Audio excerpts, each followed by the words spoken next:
I would roar for you. I would do anything. Someone just please love me. Can I be honest with y'all? I'm at this grown and sexy age where I want my man to love me real bad. I'm still single. No husband. No boyfriend. No Sancho. No sneak. Why do modern women wait past their prime to start looking for a lover? I'm 30, I'm single, I have no kids, and I really sometimes am like, is this what I'm Barbie? Guess what? It's another fall, and I'm still single. So yeah, I'm 53, completely single by choice, and also no children. Single and childless means coping with reality. It's a getaway from the brutal pain.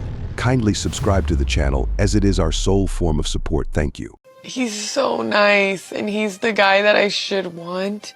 But it's like, I need a little bit of like a, you're going to send me to the psych ward, and it's just not giving that. Mis cabroncitos, guess what?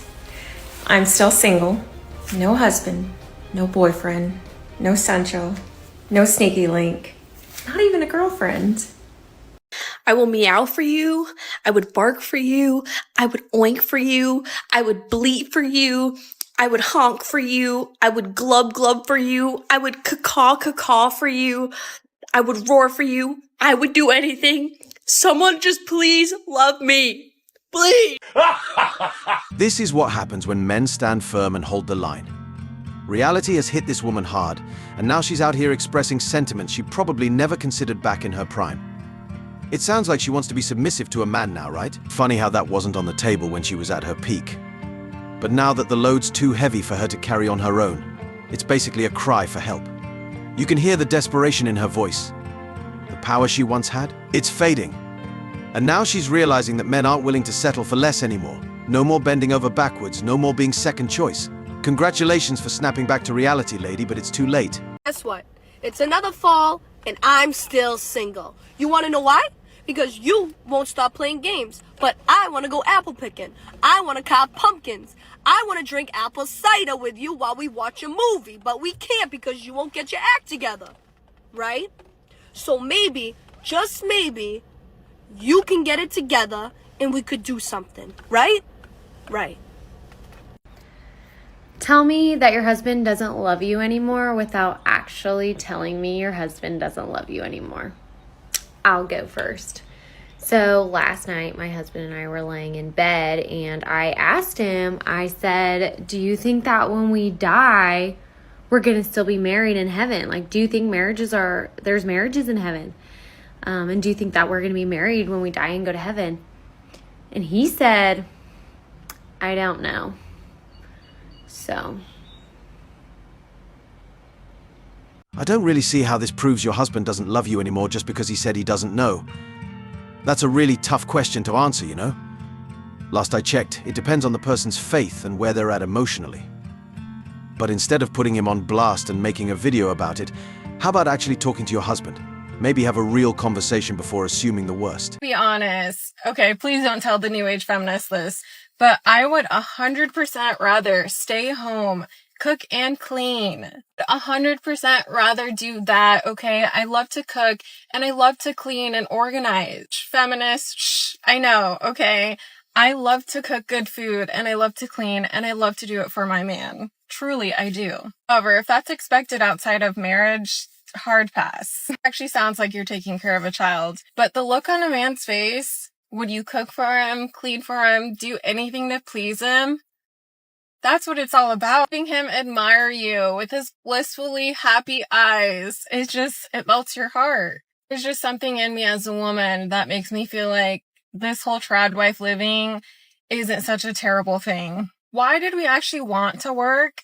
What was the idea or perspective of pursuing a career? There is nothing more satisfying than having a man that takes care of you. A gentleman that provides for you. You don't have to worry about anything.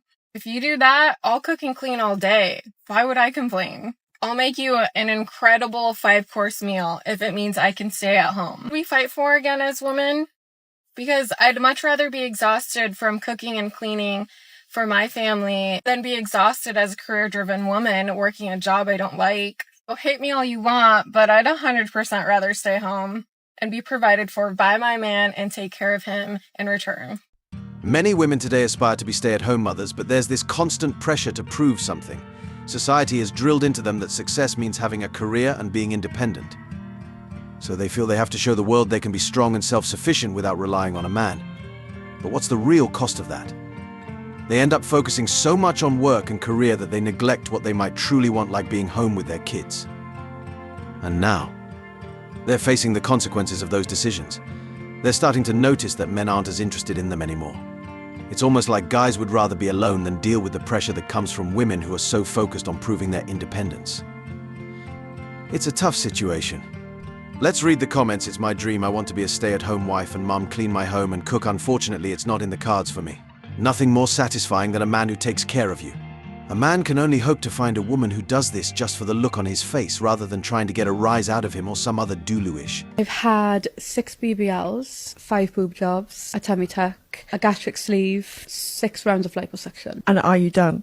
No. And a lot of the influencers who you'd know of, they're on TV shows, were paid by them to actually attack me on Instagram. He said, how does it make you feel that you spend £40,000 and you still look the way you do?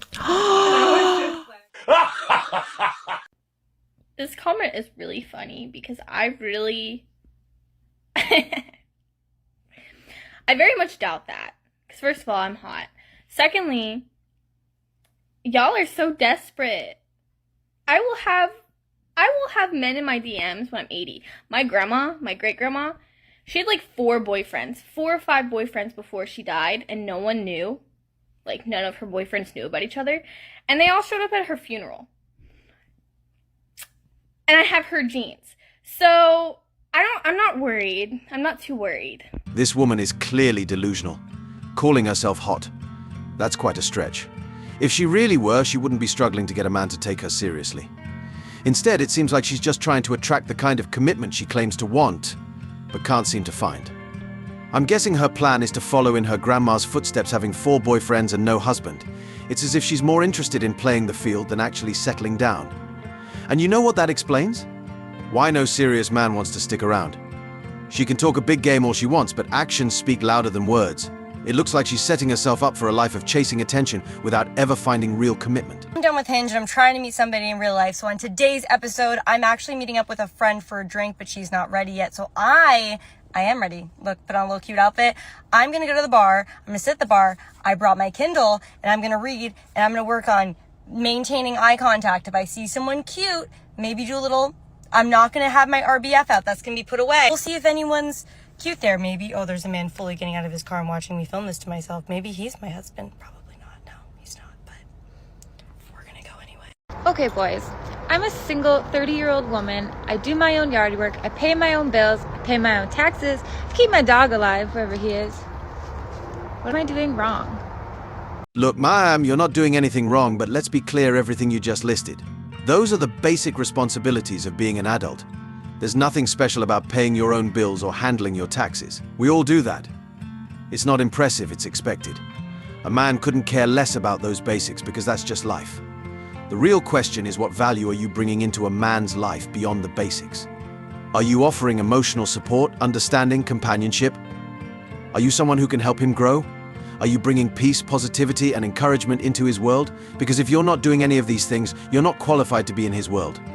It's that simple. At the end of the day, men are looking for more than someone who can just handle their own stuff. They want a partner who can enhance their life. So, ask yourself, what are you bringing to the table? I'm sorry, guys, but just a quick PSA. If you're a woman in today's society and you're single and you go out on dates, please, please, please, do not pay for your drinks unless you don't value yourself or your food. If someone is taking time out of your day where you're getting dressed, you are putting your makeup on, you are just making yourself available for someone, the least they could do is offer to pay for you. And if they can't do that, that is, in my opinion, not okay. But if you're okay with that, you do your own thing. I'm just sick of people coming for me and trying to tell me that my standards are classist or wrong. That's how I was raised. I was raised to be treated like a princess, as I should be, and as most women should be as well. But if you don't want to be treated like a princess and you're sensitive to all the little things, then go for 50-50, babe. Just don't come for me for not wanting. That entitlement alone would leave a nasty taste in any man's mouth. What she's basically saying is that her time is more valuable than yours just because she took the time to get dressed and presentable for a date, just like the man did. And because of that, she expects him to pay. But here's the thing, a man couldn't care less about your makeup, fake eyelashes, or whatever artwork you're adding on. That's not what's impressing him. She also threw in the whole women should be treated like a princess line, but here's the problem: most of these women today don't possess princess qualities. They're just looking for a free meal to fill their bellies and then ghost you. If she's not matching your effort, she's not interested, plain and simple. She's got to respect your time just as much as you respect hers. You cannot date a woman who thinks her time is more valuable than yours. That's a recipe for disrespect and a waste of energy. I re-downloaded Hinge, and I automatically deleted it again. It is scary out here. I got even sadder, and I was like,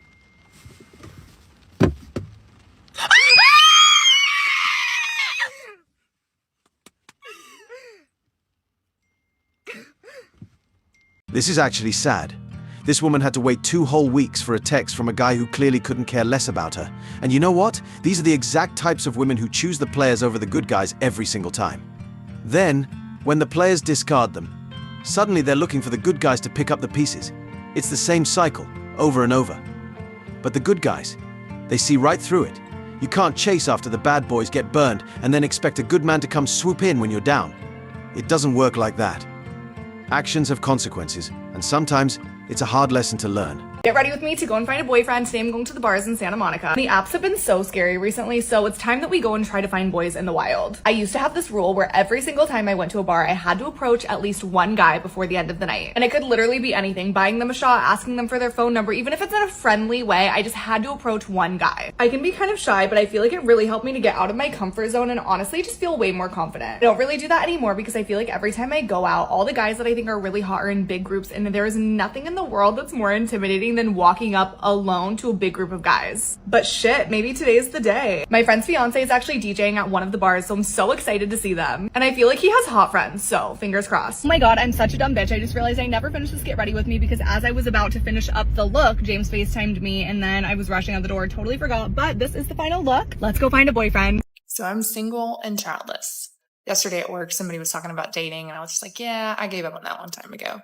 And then somebody else was like, Rachel, this whole time I thought you were married with kids. She said, I don't know, you just act so grown up. And I took that as a compliment. I was like, who, me? Act grown up? But then I thought, like, I am 39, so like I probably should. But here's the thing. I say gave up, but that's kind of not really true. For me, it's just not my main goal. It's not my priority at this point in my life. I think when we age, just our priorities shift. And I think when I realized that, like, oh, I don't have to have a spouse or I don't have to have kids to have a happy life, I was able to shift my perspective. And I'm like, my life's pretty good as it is. I don't want to spend X amount of days that I have left in this life worried or stressed about finding a spouse. If it happens, it happens. Great. If it doesn't, I'm still going to live a great life. Travel, spend time with my family, my friends, prioritize my health, and act like a grown-up. And that right there is the life feminism has fed to women. So many have bought into this mindset, being told to enjoy their freedom, focus on their careers, and travel the world. But here's the question: how long can she really keep traveling when her friends start settling down and building families? What's she going to be doing then? At some point, the thrill of endless adventures fades, and the reality of wanting deeper connections and stability hits. By that time, it might be too late. She might find herself feeling isolated, unfulfilled, and wondering where all the time went. Chasing temporary pleasures doesn't provide lasting happiness. The idea that you can have it all without making sacrifices is misleading. And sadly, a lot of women realize this too late, when the options have dwindled and the loneliness sets in. It's a big question to dissect. Of a year hasn't said he loves me. Hi girls, I've been seeing my boyfriend, let's call him Barry, for about 11 months. Barry. We started out talking quite casually, talking a couple of times a week, seeing each other once a week, and not being in an exclusive relationship for a while. Slow burner. We started dating last June, but in January this year, I gave him a bit of an ultimatum as I still wasn't his girlfriend. and we weren't exclusive. He surprised me and said he really loves being with me and it felt like the right thing to do to be together. Since then, we've gone from strength to strength. Okay, We're talking about holidays we'll go on next year. He calls me 5 or 6 times a day and we spend any spare time we have together. The only thing is, he's never told me he loves me. He can't explain why he's not ready to say it and says he doesn't understand why he currently doesn't feel comfortable saying it. What should I do? Yeah, that's not a red flag. Not everyone is great at expressing their feelings, and that's perfectly okay. Instead of stressing over why he hasn't said I love you yet, she could just say it herself, or better yet, let it happen naturally. What's the rush? Real love takes time. Forcing those words out too soon could actually create tension where there doesn't need to be any. If the relationship is solid, those words will come when they're meant to, not when you try to push it. Hi guys, come spend the day with me as a non-trust fund baby.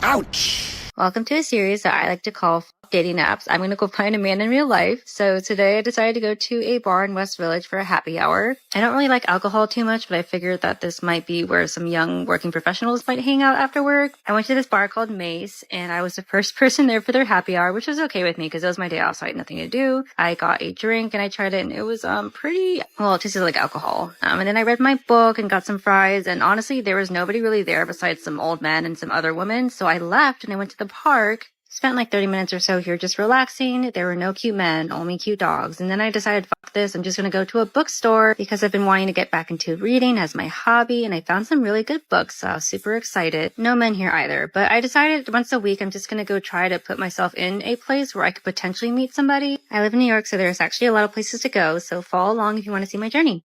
So yeah, I'm 53, completely single by choice, and also no children by choice.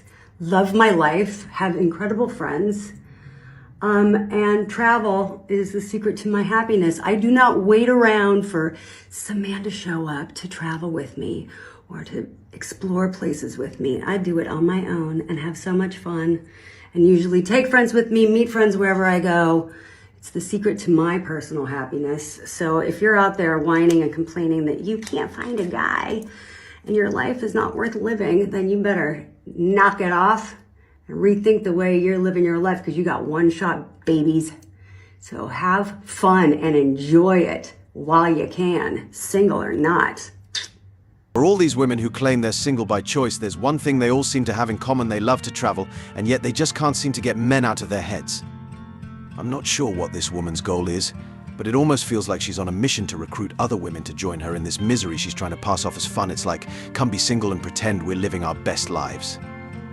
But deep down, you have to wonder, how much fun is it really when you're constantly thinking about what you're supposedly choosing to avoid? I love so much about getting older is that if a guy isn't meeting my standards or giving me what I need, I'm no longer questioning how come they're not doing that or craving it. I'm honestly kind of turned off by it, because guys who know what they want and put in effort are sexy, and guys who don't are immature. I have a super important dating question for everybody that I need you to weigh in on, because I have asked all of my friends and everyone has wildly different answers, and this would be really helpful to understand. So at what point should you offer to or expect to split the bill, right? Like, I have been on several dates with this guy and he insists on paying every single time. Like, I have offered, I've said, hey, like, why don't we split this? Or, hey, why don't I grab drinks at the next bar? And he refuses to let me. And trust me, I'm not complaining. It is a very, very nice thing that he's doing. But at some point, don't you think that it like, we should do that? It seems like such a fiscal burden on somebody to always pay. And I asked him, I was like, you know, hey, at what point are you going to let me split the bill with you? He said, never. Like what? So please let me know what I'm supposed to be doing. I feel like I've been dating for long enough that I should understand this by now, but I don't. At some point, the woman should pay, especially if the man is always covering everything. It's about reciprocating and showing appreciation. Sure, if the man's okay with always spending his money, that's his choice, but it can lead to problems. In modern dating, a lot of women expect the man to always pay, which creates a serious imbalance. A date is meant for both people to get to know each other, not for one person to foot the bill every single time. You're not even in a committed relationship yet, so splitting the bill is more than fair. It shows mutual respect and sets the stage for a balanced relationship. And even in a committed relationship, you still have to show reciprocity. It's about give and take, not just take.